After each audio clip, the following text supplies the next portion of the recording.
In June 2011, Christchurch, New Zealand suffered an earthquake that left a lot of the city in chaos, destroying buildings and infrastructure and leaving over 50,000 homes without power. As a result, there were collapsed houses, ruptured water mains, flooding, and fires due to disrupted electrical lines. Due to the strong ground motions and intense shaking, part of the city experienced a strange phenomenon known as soil liquefaction. Sand boils emerged from asphalt roads, toppling and sinking cars, and causing boulders to fall from hills, resulting in more home damage. Soil liquefaction occurs when saturated soil loses its strength and stiffness in response to an applied stress, such as shaking, or other sudden changes, such as a strong explosion. Loose, saturated soil or sand has a tendency to compress when a load is applied, but in the event of a stress, such as shaking or an explosion, we see the opposite. The soil tends to dilute, and the result is treacherous quicksand or quick clay. The land turns to liquid, causing structures of heavy mass, such as buildings, infrastructure, and cars to start sinking, topple over, or collapse. It can also affect dams and bridges. Turbidity currents can also form huge landslides that are impossible to stop. In the worst case scenario, entire cities may be destroyed. As you can see, liquefaction can move entire areas of land. The mud can rise dramatically and rapidly, and its destructive force is unstoppable. It is a well-documented phenomenon. The 1964 earthquake in Nagata, Japan caused liquefaction, and we can see the effects very clearly in these photos. The same here with the 1964 Alaska earthquake. Buildings toppling, cars sinking, infrastructure collapsing. Once the stress has subsided, the soil begins to solidify once again, and we can see the aftermath. Uneven, muddy streets remain where there was once road paving. Returning to photographs of 19th century cities, we see a similar situation here. The roads are unrefined and full of mud. We see unsophisticated, uneven, coarse, and muddy roads everywhere against a backdrop of refined, sophisticated, and magnificent architecture. Could these cities have suffered the similar fate of soil liquefaction that we see in more recent times? Perhaps. But unfortunately, muddy roads is not enough evidence to base any conclusions on, is it?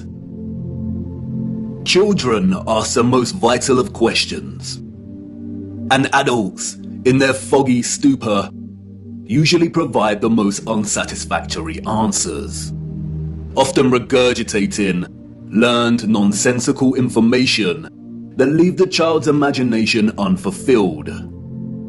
Squelching along these muddy 19th century roads, observing their surroundings, a child may ask, why did they build the windows so low to the ground? And what an excellent question. Yes, why indeed did they build windows on ground level? For you see, the people we see in these photographs, sadly, did not build this architecture. And maybe some of them, at some point in their busy day-to-day life, ask the exact same question. We see it everywhere. Windows at ground level.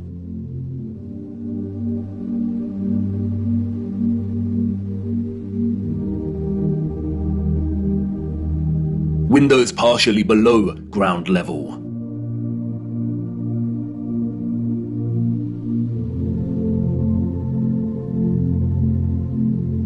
First floor entrances raised from the ground level.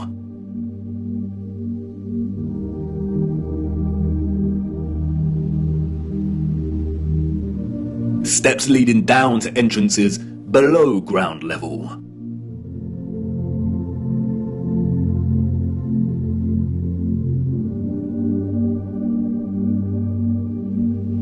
We can find this in almost every major city across our realm, in both old photographs and when we walk in the streets today. And what does it tell us? That a society with access to modest construction tools and horse and car constructed their infrastructure by first spending countless amounts of hours and energy clearing land with a depth of over 3 meters to begin their construction? Building basement floors is incredibly hard work. Since the 20th century, large powered excavation machines, such as backhoes and front-end loaders, have reduced the time and manpower needed to dig a basement dramatically, as compared to digging by hand with a spade. Perhaps you could say that our historical ancestors were just that dedicated to the architecture they built. And you could say that many of the sunken buildings we see are actually due to elevations and depressions in the natural landscape. The official narrative, which is always full of inconsistencies, perhaps would suffice if it was not for contemporary excavation. When we look at photographs such as this, it immediately dawns upon us that what we are seeing are windows and doors 2 to 3 meters below the ground surface. Why are there windows and doors underground?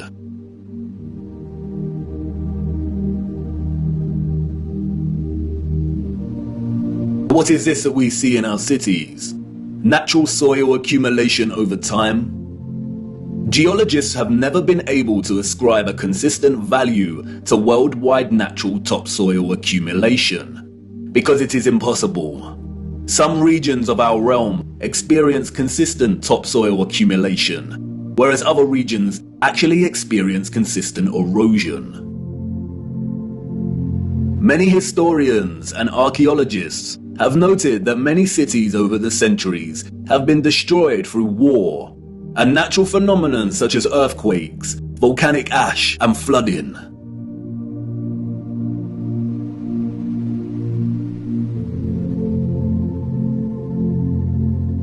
Aren't these just the layers of previous civilizations?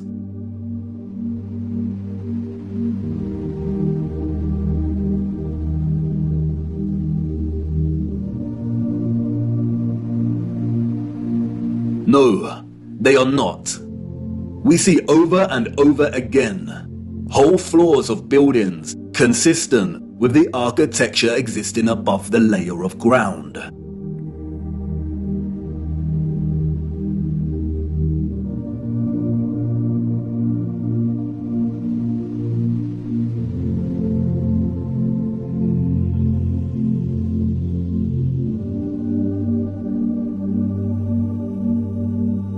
You see, what lies beneath is not the unfamiliar traces of previous generations, but of the same generation that built these structures. And once you really see this kind of sunken, buried infrastructure that exists in such prevalence across our world, you can never unsee it.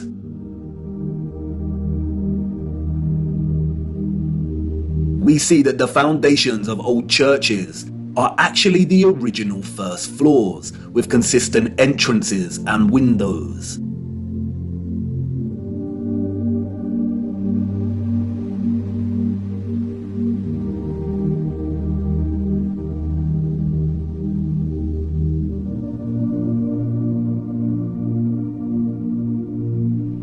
We see mosaics unearthed.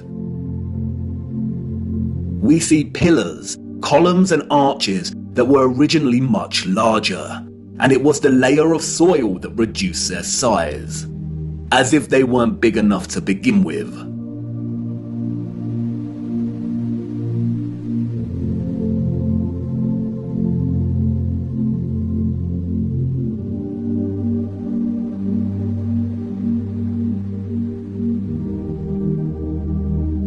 And like with the 1964 earthquake in Nagata, Japan, we also find many so-called ancient structures that are leaning, as if at some point the soil beneath these structures loosened and liquefied.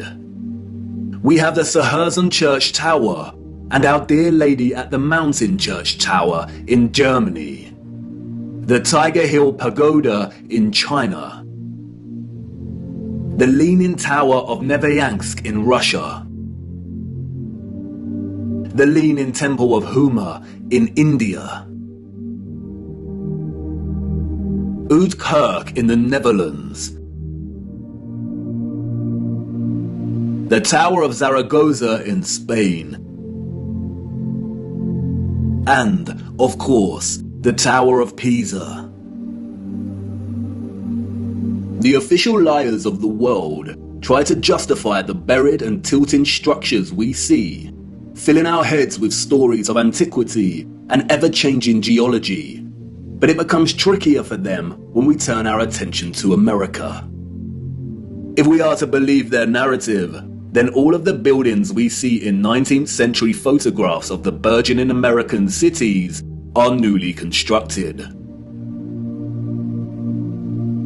Why do we see famous structures, such as the Washington Capitol building, with consistent infrastructure that buries very deep into the ground?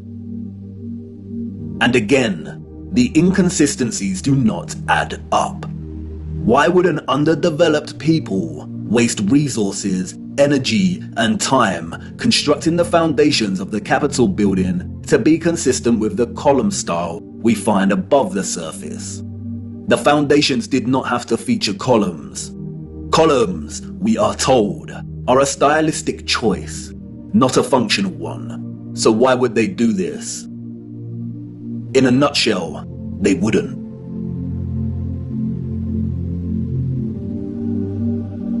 We see images that suggest that the people of the 19th century were actually concerned with moving a lot of the vast amount of mud we see, leveling the ground and excavating existing structures.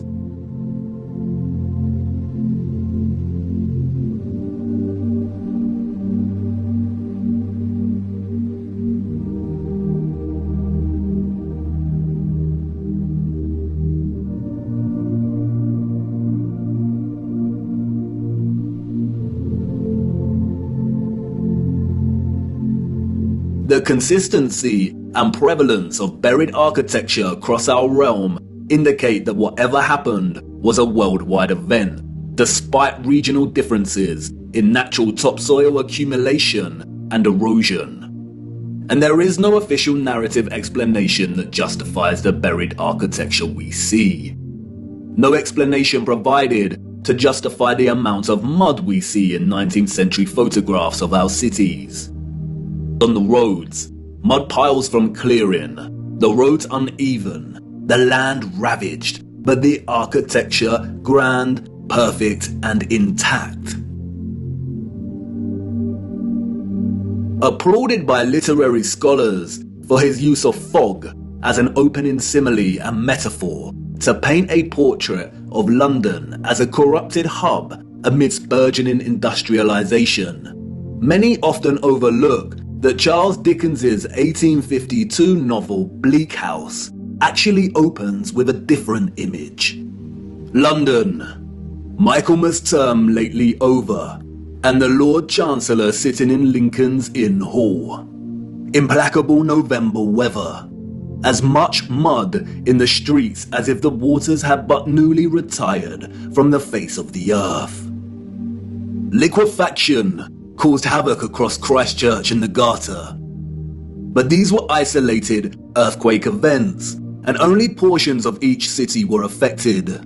It is not possible for there to have been huge, simultaneous earthquakes around the world during a similar period.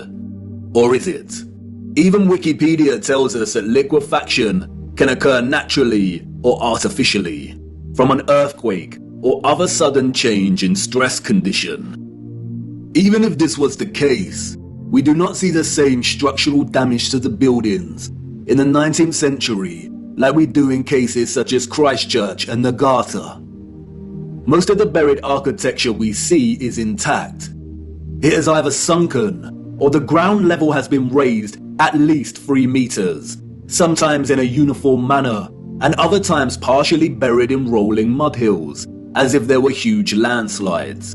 The strange case of the buried architecture provides the following conclusions: that what lies beneath are not the remains of previous civilizations. More often than not, the buried structures are consistent with the architecture we see above ground, that the structures are much larger than originally suspected, and therefore they are even more of a construction impossibility for a Victorian generation of horse and car, and those existing before them. That natural topsoil accumulation and soil liquefaction are not satisfactory explanations for what we see here. Whatever took place had to be something much larger and widespread, such as a natural or artificial earthly cataclysm of sorts. As many of the photographs show, many citizens of the 1800s were responsible for moving much of the mud, leveling the ground, and excavating buildings, which suggests that whatever happened had happened very recently in their past. The complete absence of a reasonable, mainstream justification for the buried architecture we see suggests that the controllers of our realm are deliberately trying to hide whatever happened. And what of the deserted cities we see in the earlier photographs? If these cities were truly empty, then we must ask why. We must also ask how all the people got there in the end. In the space of 30 or so years, we see a city go from barren to bustling. Interestingly, it is Charles Dickens and 19th century literature more generally that offers some clues. Two central themes run throughout 19th century Victorian literature: that of marriage and female chastity, and that of orphans and adoption. Many of the fictional characters we've come to love over the years are orphans. We have Oliver Twist and Pip from Great Expectations. We have little orphan Jane Eyre and Heathcliff from Wuthering Heights. We have Mowgli from The Jungle Book, Cosette from Les Miserables. We have Heidi, Rapunzel, Peter Pan, Snow White. We have Tom Sawyer and Huckleberry Finn and Anne of Green Gables. And these books were of their time, as far as orphan prevalence goes. The only issue is that these novels romanticize the orphan as a figure dislocated from society by default, and therefore pave their life's path as one of unforeseen opportunity. This was not reality. The theme of marriage and chastity that we find in so many 19th century literary works, such as those by Jane Austen, the Brontes, George Eliot, Dickens, Thomas Hardy, Leo Tolstoy, Victor Hugo, and more, was nothing more than carefully disguised, well-written propaganda, with the sole purpose to solidify and justify a social value framework that would separate children from their mothers. Children born outside of marriage or wedlock were regarded as illegitimate, meaning they did not have a legal status. Illegitimate children was a serious stigma throughout the 19th century. The majority of employers would not hire women with an illegitimate child. Many unwed mothers with illegitimate children ended up without a home, in poor health, starving, exhausted. Their only place of refuge would be the workhouse, where they would carry out the most unpleasant duties. In some places, women with illegitimate children were singled out and had to wear a special uniform, which alerted everyone to their status as an unmarried mother or fallen woman. As a result, a vast amount of orphanages and foundling institutions were established. This is the London Foundling Hospital that was very active in the 19th century. Look at the size of it. Charles Dickens was obsessed with this place. Inspiration, they say. The official narrative tells us that an estimated 4,500 women handed over their children to this huge building. But this was just one institution. Wikipedia gives us a partial list of over 64 orphanages that were founded in the UK during the 19th century. The list is only partial. The peculiar case of the vast amount of parentless children in the 19th century is well documented by many researchers. And most of them agree it is almost impossible to establish figures that really do justice to just how many orphans there were during this period. Their footprint did not enter the record books. It formed in the mud and was then washed away. It wasn't just the UK. This was a worldwide phenomenon. New York City had 4 foundling asylums alone that processed thousands of children annually. By the beginning of the 20th century, Italy was reporting 32,000 children per year. Spain and Portugal were reporting 15,000 annual foundlings. Before 1860, 374,000 recorded infants were processed by the asylums in Milan, Naples, and Florence alone. Historian David L. Ransell states that Moscow was receiving between 16 and 18,000 infants annually by the 1880s, and sending over 10,000 of these each year to outlying villages for care. In 1882, there were all told 41,720 foundlings from the Moscow home living with 32,000 foster families, scattered throughout 4,418 villages. A dozen villages had over 90 fosterings each. One thing that is often overlooked is that there were a series of laws passed in the 1800s, making it almost impossible for unwed mothers to keep their babies. The 1833 Poor Law Reformation introduced bastardy clauses that shifted the entire responsibility for the illegitimate child onto the mother. Social stigma meant that she would not be able to provide care for her child and would be forced to hand them over to the authorities, or worse. Advertisements for adoption or nurse care became popular in newspapers. And, as many scholars have pointed out, these were a front for what was termed baby farmers, or paid murder. As Dorothy L. Haller states, the adverts may have been misleading to the general public, but read like a coded message to unwed mothers. No references are asked for, and none are offered. The sum of 15 shillings a week to keep an infant or a sickly child was inadequate, and a sickly child and an infant under 2 months were the least likely to survive, and the cheapest to bury.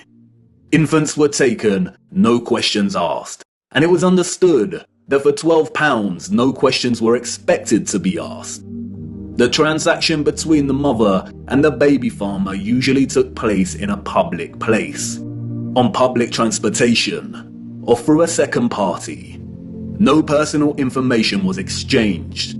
The money was paid, and the transaction was complete. The mother knew she would never see her infant alive again. Most children, however, were not murdered, but were dropped off at the doorsteps of orphanages or the workhouse. All children taken into these institutions were given entirely new identities. They were provided for with shelter, food, and clothing temporarily, and then sent off to workhouses or another location. Photographs in the 19th century were scarce, but towards the end of the century we see more photographs, and the last continent to experience such mass exodus of orphans was the United States. And it is here that we see evidence of the orphan trains. The first group of these orphans arrived in Michigan in 1854, and from that moment on, the movement shipped hundreds of thousands of children across the states until it ended in 1929. Officially, there were over 97 institutions involved in orphans and orphan trains in the 19th century. And again, this was not just the United States. Annie McPherson will go down in history as a woman who scammed more than 100,000 foundlings and shipped them from the United Kingdom to Canada, New Zealand, and South Africa. and even to the outer edges of the earth in Australia, so that they could be sold into child labour. Why do we see so many photographs of orphans in workhouses? Why are they working with machinery created for adult use? Were there not enough adults during this time to carry out this work? And then there is the strange case of the burgeoning American amusement parks at the turn of the 20th century. In addition to rides and exhibits, many of these parks featured an unusual attraction: infantoriums. Visitors of these parks could stroll around with ice cream and swing by these stations, a visit equivalent to that of a fully functional neonatal intensive care unit, complete with incubators filled with sleeping, premature babies. History has been kind to Martin Cooney. Touted as a hero, Cooney was the German mind behind the incubators. His first encounter with premature babies, we are told, was at the 1896 World's Fair. He knew immediately that the exhibition would save babies' lives.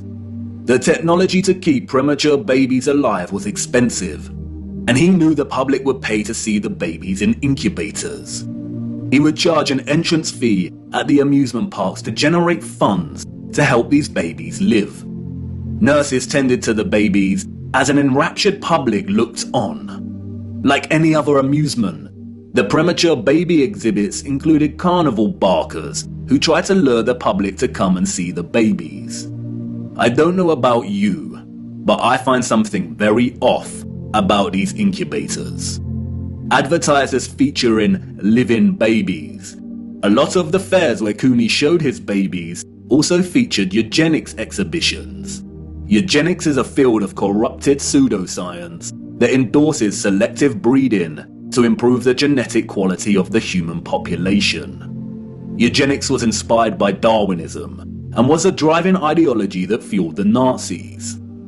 Why are people paying to see living babies, as if they had never seen a living infant before? Did people of the time not have their own babies? And where are these infants' parents? How did they have the technology in the 19th century to keep premature babies alive in such a way? Or is something off, once again, with the official narrative? There were 80,000 premature babies who were treated in these amusement park incubators. 80,000. The hundreds of thousands of orphans in the 19th century are just barely believable. Were women really that carefree? Did America even have the population numbers to justify 80,000 premature babies? We are not talking orphans here, but infants born prematurely. The narrative is not convincing or realistically fathomable. Where did these babies come from? More troubling is Cooney's background. As many historians have pointed out, he had no medical degree or training. His story is a very similar one of unconvincing philanthropy that we find surrounding some of our contemporary figures today that also do not have medical degrees. And then there is Marie Dressler, a Canadian silent film and Depression-era movie star. She adopted one of these incubator babies. Celebrities and adoption. The official narrative conveniently leaves this out of her story and tells us that she may have had a daughter who died as a small child. But the photographs suggest otherwise. Did she adopt her incubator baby at one of these fairs? Were the fairs a front for illicit adoption of premature babies? Even if they were premature, did that mean they had no parents? Who owned and was responsible for these parks? And what happened to the babies once they grew and left the incubators? If something feels eerily wrong about the entire narrative surrounding these parks and orphans, it's because we are not being told the truth. Why were there hundreds of thousands of parentless children in the 19th century? Where did they come from? They were relocated all over the world. Europe, America, Russia, Australia, Canada. Why? Especially when most still had a living parent. If pregnancy out of wedlock was such a social stigma that resulted in such trauma, why would so many people put themselves in that position in the first place? Did the government really care about social morality enough to pass laws? And all the effort to build and maintain orphanages and orphan relocation networks, would this not burden governmental finances and administration systems? It certainly would have. But you see, there was a greater purpose behind the government's worldwide agenda: repopulation.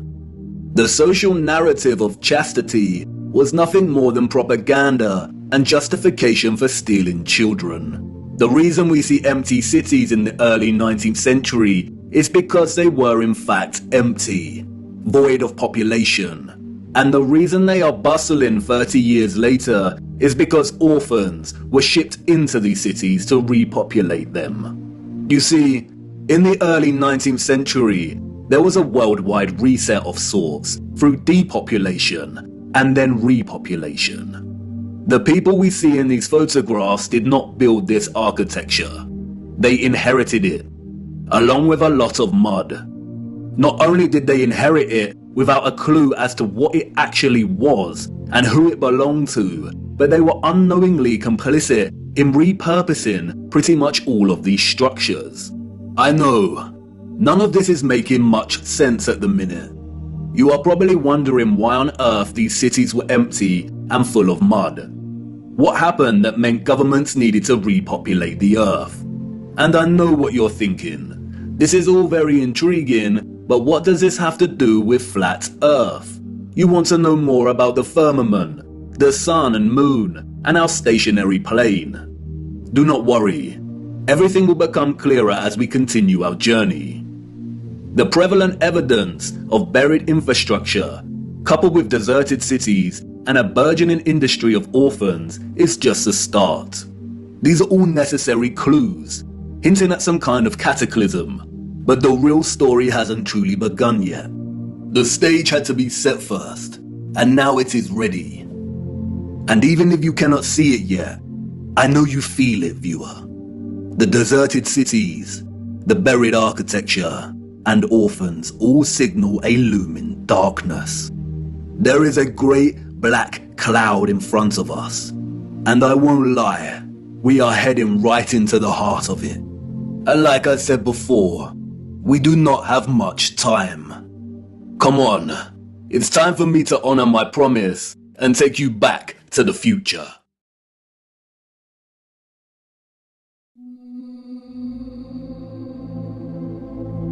Water, an inorganic, transparent and odorless chemical substance that covers 70% of the known